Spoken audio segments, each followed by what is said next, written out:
जय हिंद स्टूडेंट्स।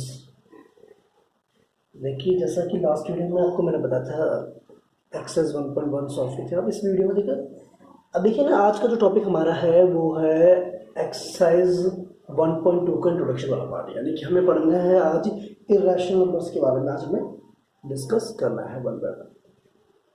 ठीक है, देखिए देखिए बेसिकली क्या, जो इर्रेशनल नंबर्स होते हैं, इर्रेशनल नंबर्स एक्चुअल में है क्या चीज। ठीक है, इर्रेशनल नंबर क्या है उसके बारे में हम पढ़ते हैं। Let's start.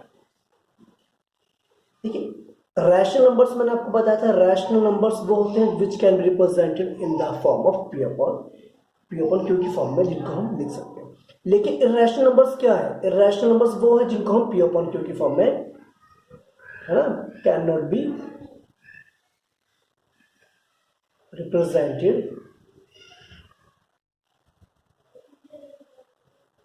In the P upon Q form. ठीक है, जिसको हम फ्रैक्शंस की फॉर्म में नहीं लिख सकते, उसको हम कहते हैं इर्रेशनल नंबर्स होते हैं। ठीक है, देखो इर्रेशनल नंबर्स को डेसिमल वाला जो पार्ट है ना, वो अभी हम नेक्स्ट जो वीडियो होगी हमारी 1.3 का इंट्रोडक्शन, उसमें हम एक्सप्लेन करेंगे उसमें। ठीक है, अभी तो हम सिर्फ पढ़ लेते हैं इर्रेशनल नंबर्स क्या चीज़ है। ठीक है, उसके बाद हम आगे पढ़ेंगे। ठीक है, दूसरी डेफिनेशन क्या है इर्रेशनल नंबर्स को? ये जो रूट की फॉर्म में है, रूट एन, ठीक है, और जहां पर जो एन है, where n is a positive integer है n। ठीक है, n क्या आपका एक positive integer and it must not be a perfect square. ठीक है, यानी जितने भी नंबर्स आपके रूट्स की फॉर्म में है, वो सारे के सारे क्या होंगे, जितने भी पॉजिटिव इंटीजर जो कि आपके रूट की फॉर्म में हैं, वो सारे के सारे आपके इर्रेशनल नंबर्स होते हैं।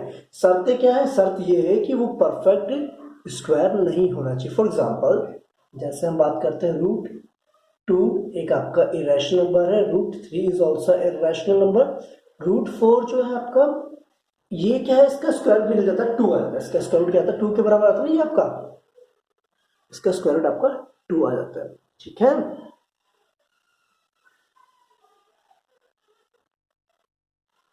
इसका स्क्वायर 2 आता है। ठीक है, तो इसलिए आपका जो है, जो 5 4 है, वो आपका परफेक्ट स्क्वायर, ये जो आपका परफेक्ट स्क्वायर हो जाएगा इसका, इसलिए क्या आपका, it is not a irrational number, irrational number नहीं है। रूट 5 हो सकता है आपका, रूट 6 हो सकता है, रूट 7 हो सकता है, रूट 9 भी नहीं होगा क्योंकि रूट 9 का भी स्क्वायर रूट निकल जाता है आपका, रूट 10 हो सकता है, रूट 11 हो सकता है, एक्सेट्रा। बात समझ में आई? ठीक है, तो irrational numbers, irrational number basically है क्या?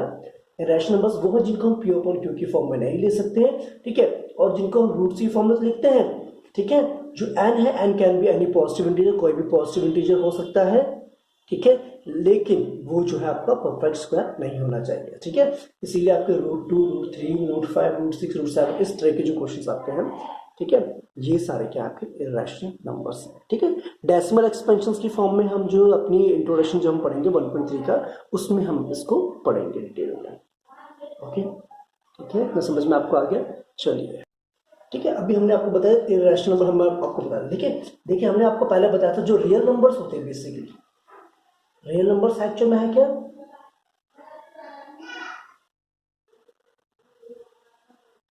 रियल नंबर्स क्या है? रियल नंबर्स है आपका कलेक्शंस ऑफ रैशनल नंबर्स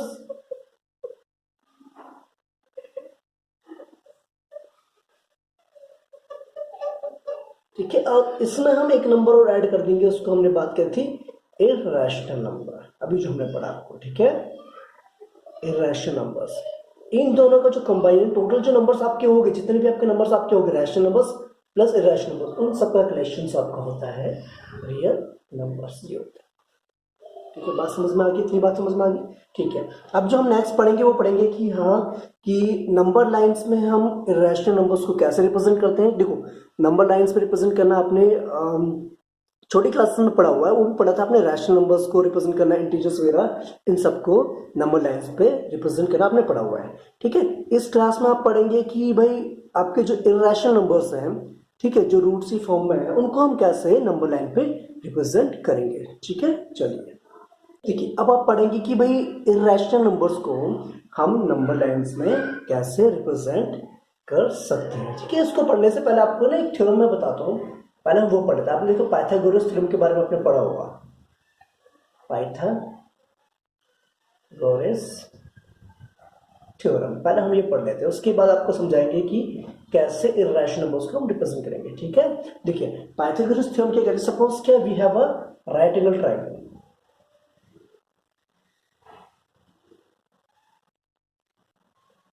ये राइट एंगल ट्रायंगल है, इसको हम कोई भी नाम देते हैं ए बी एंड सी। ठीक है, तो जो पाइथागोरस थ्योरम क्या कहता है, पाइथागोरस थ्योरम कहता है जो हाइपोटेन्यूज होती है, ठीक है, देखो पहले तो हम इसमें इसके जो ट्रायंगल्स है, राइट एंगल ट्रायंगल, इसके पार्ट्स के बारे में पढ़ लेते हैं, कौन कौन से इसके पार्ट्स पहले है। ठीक है, उसके बाद में पढ़ते हैं। ठीक है, ये जो हो गया ये होता है आपका हाइपोटेन्यूज, जिसको हम ऐसे डिनोट करते हैं। ये हो गया जहां पर आपका 90 डिग्री एंगल बन रखा है, या आप इसको बेस मान लीजिए, इसको बेस मान लीजिए, सपोज ये बेस हो गया।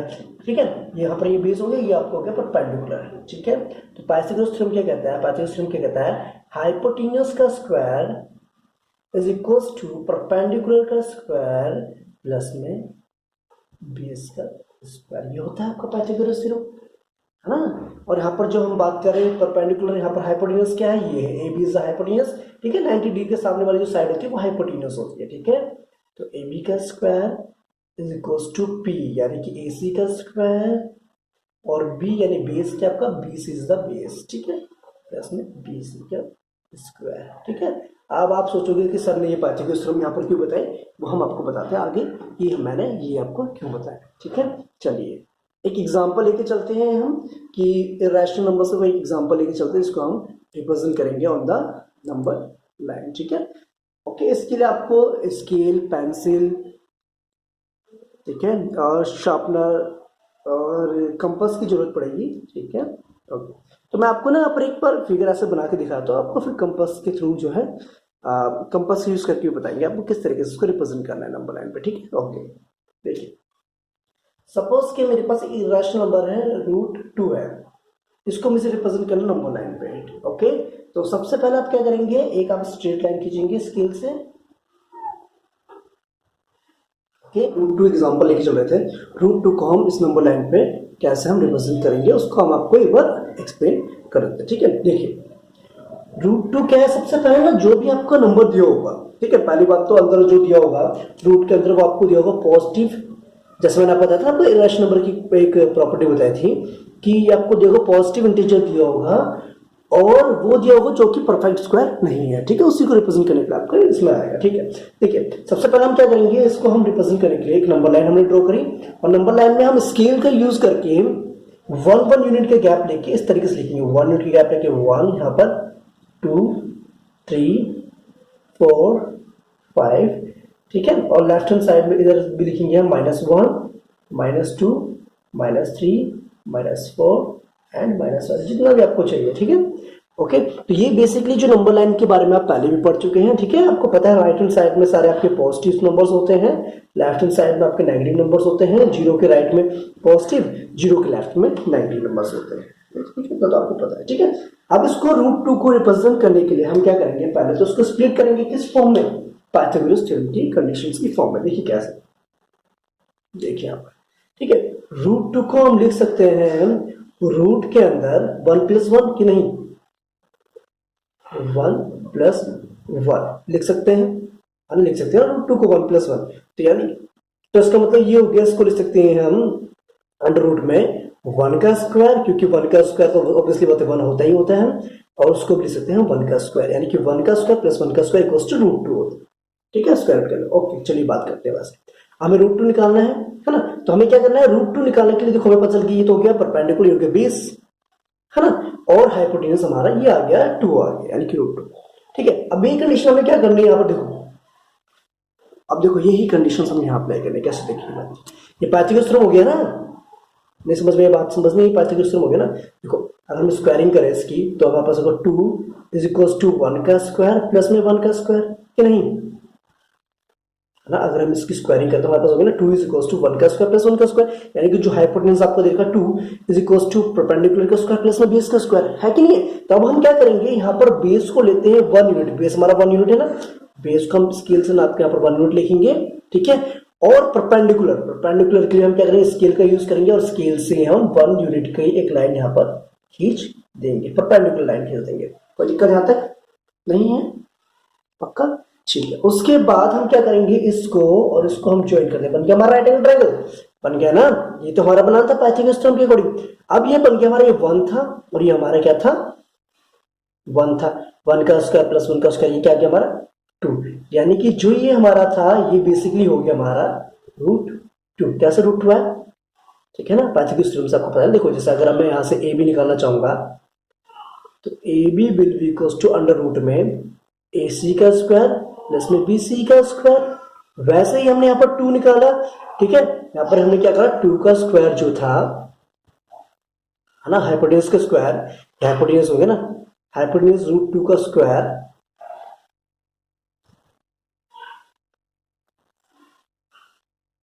ठीक है। ये समझ में बात आई आपको, देखो दोबारा बता, मैंने बताया ना बच्चे आपको कि 2 जो है आपका, मैंने आपको बताया अभी, जो 2 है वो हम 1 का स्क्वायर प्लस 1 का स्क्वायर फॉर्म में ले सकते हैं, ठीक है। तो ये कि अगर हम स्क्वायरिंग की फॉर्म में लिखेंगे तो इसको किस तरह से लिख सकते हैं ना, √2 का स्क्वायर, ठीक है। चलिए अब हमने रिप्रेजेंट कर दिया, बन गया हमारा राइट एंगल ट्रायंगल। अब बात आई भाई इसको नंबर लाइन पे हम रिप्रेजेंट कैसे करेंगे। चलो रिप्रेजेंट कैसे करते हो बताते हैं, ठीक है। आपने क्या करना है, कंपास लेना है, ठीक है। कंपास लेना आपने, ठीक है।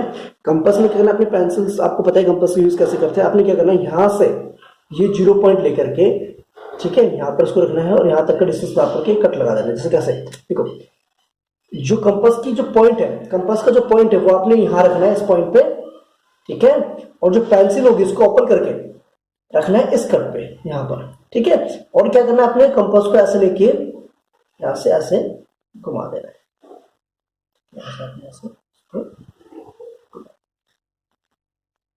ठीक है। जहां पर ये एक्सिस को कट करेगा, जहां पर ये एक्सिस को कट करेगा वो आपका हो गया √2, वो आपका हो जाएगा that will B this point, जो यहां से यहां तक है, आपको इतने से लेके यहां तक, ये आपका हो गया √2, ठीक है। बात समझ में आ गई बात। अब इसका नाम भी ले सकते हैं, इसको ले लो आप ए पॉइंट ले लो, इसको ले लो आप बी पॉइंट ले लो, इसको आप ले लीजिए सी पॉइंट, इसको ले लीजिए डी पॉइंट ले लीजिए, ठीक है। तो हमें यहां से क्या मिला, हमें यहां से मिला, क्या मिला हमें यहां से, हमें यहां से मिला जो आपका एडी हुआ, एडी यानी कि यहां से आता है इस पॉइंट से लेके 0 से लेके जहां पर आपकी कट करी line, that will be equals to √2 unit. तो इस तरीके से हमने इसको नंबर लाइन पे रिप्रेजेंट कर दिया √2। बात समझ में आ गई इतनी, मुझे कोई भी डाउट होती है तो you can ask me, okay, comment में आप ले सकते हैं, ठीक है। देखिए नेक्स्ट एग्जांपल हम लेके चलते हैं √5 का। देखिए अब हम एग्जांपल लेके चलते हैं √5 का। अब √5 को हम नंबर लाइन पे कैसे रिप्रेजेंट करेंगे वो आपको एक बार समझा देते हैं, ठीक है, ओके। √5, ठीक है। आपने वही सेम चीज करनी है, आपने एक नंबर लाइन बनानी है, स्केल का यूज करना है, स्केल का यूज करना है, ओके, ठीक है, स्केल का यूज करना है आपने। और बीच में सेंटर में आपने 0 1 1 यूनिट का गैप लेके 1 2 3 4 एंड 5। सिमिलरली आपने यहाँ पर लेना -1 -2 -3 -4 एंड -5, जितना भी आप लेना चाहते हैं, जिसका जो आपका रिक्वायरमेंट, ठीक है। अब देखिए सबसे पहले बात आती है 5, √5, ठीक है। √5 को अगर मैं मान के चलूं, इसको मैं ए भी मान लो, जैसे आपके इसमें क्वेश्चन देखें ए भी मान लेते, चलो ए भी मान लो √5, ठीक है। अब √5 को हम लिख सकते हैं किस तरीके से भाई, 4 + 1 लिख सकते हैं कि नहीं लिख सकते हैं। √5 को तोड़ के हम स्प्लिट करके लिख सकते हैं ना, वेरी गुड। अब स्प्लिट हमने कर दिया √5 को 4 + में 1, तो इसको लिख सकते हैं 4 बेसिकली क्या है, 4 है आपका 2 का स्क्वायर है कि नहीं है, और 1 क्या है, 1 का स्क्वायर है, ओके, ठीक है ना। अब अगर इस कंडीशंस में लेके हम इसको आए तो इसको हम लिख सकते हैं ए बी √5 बराबर में अंडर रूट में ए सी का स्क्वायर, यानी ए सी हमारा हो गया 2 हो गया, प्लस में 1 का स्क्वायर, यानी कि बी सी हो गया हमारे पास 1 हो गया, ठीक है। पता चल गया ना आपको, तो समझ में आ गई बात, ठीक है। यानी कि हमारा परपेंडिकुलर प्लस में बेस, ओके, तो बेस हमारे कितना देखो 1, तो हम क्या करेंगे, सबसे पहले स्केल से यहाँ से नापेंगे 1 लिखेंगे यहाँ पर, इसको आप लिखेंगे नाम ए, इसको बीसी है ना तो इसको बीसी नाम ले लो आप, ज्यादा बेटर रहेगा। ठीक है, बीसी का हमारा 1 यूनिट हो गया। अब स्केल से आपने क्या परपेंडिकुलर बिल्कुल सीधी लाइन 2 यूनिट की, 2 यूनिट्स की लाइन आपने यहाँ पर खींचनी है। कितनी यूनिट्स की, 2 यूनिट्स की, 2 यूनिट्स की। ठीक है, खींच दिया अपना, इसको नाम दे दो आपने ए। ओके, उसके बाद आपको पता है राइट एंगल ट्रायंगल डालने के इसको हम यहाँ से ज्वाइन कर देंगे, तो ए भी हमारे हो गया हाइपोटेन्यूस। ठीक है, आपको समझ नहीं आ रहा तो इसको दोबारा से लिख देते हैं। ठीक है, क्लियर होगी बात, समझ में आ गई। ये आपका 1 यूनिट का गैप था, ये हो गया आपका फिर यहां से √5, यानी कि ए बी कितना आ गया आपका, a b is equal to √5 था कि नहीं था, √5 यूनिट था। ठीक है, अब बात है भाई इसको रिप्रेजेंट कैसे करेंगे नंबर लाइन पे, तो आपने सेम चीज वही करनी है, आपने लेना है कंपास को लेना है। ठीक है, आपने जो कंपास की जो लिप है उसको आपने यहां रखना है, 0 पे रखना है। ठीक है, और यहां से लेके बी से लेके आपने ए तक आपने इसको नापना है। ठीक है, उस पर पॉइंट लेके जाना है और उसको आपने रोटेट कर देना है, यानी कि क्या करना है, आपने यहाँ पर एक पॉइंट रखना है इसका और पेंसिल को यहाँ रखना है। उसके बाद आपने क्या करना है, इसको ऐसे करके इसको आपने ऐसे करके क्या करना है, घुमा देना, रोटेट कर देना। ठीक है, तो रोटेट करें, सॉरी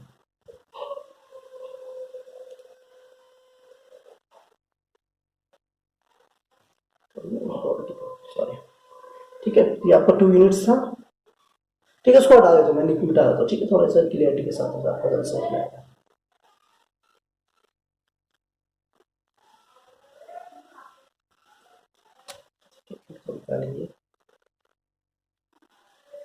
ठीक, अब हम क्या करेंगे, मैंने आपको बताया यहाँ पर हमने रखा क्लिप रखा, यहाँ से फिर हमने इसको हमने इसको यहाँ से कंपास को पेंसिल को घुमा के यहाँ पर कट कर। ठीक है, और जहां पर ये इंटरसेक्ट करेगा वहां तक का जो पॉइंट होगा उसको डी पॉइंट मान लो। तो ये जो डिस्टेंस हो गया आपको जीरो से लेके इस पॉइंट तक जहां पर ये इंटरसेक्ट कर रहा है डी पॉइंट पर, ये हमारा हो गया √5। ठीक है, तो यहां से हमारा पड़ गया b d on the number line is equal to √5 unit. Okay, इस तरीके से हम इरेशनल नंबर्स को जो कि रूट की फॉर्म में है उनको रिप्रेजेंट कर सकते हैं on the number line. Okay, thank you. अगर आपको कोई डाउट होता है, आपको नहीं समझ आया इस कॉन्सेप्ट को, तो आप बेझिझक आप मुझसे पूछ सकते हैं। मैं आपको जो है इसको प्रॉपर तरीके से नोटबुक में करके दिखाऊंगा। ठीक है, अगर इसमें समझ आ गया तो बेटर है, वेल एंड गुड है। ठीक है, ओके, थैंक यू, जय हिंद।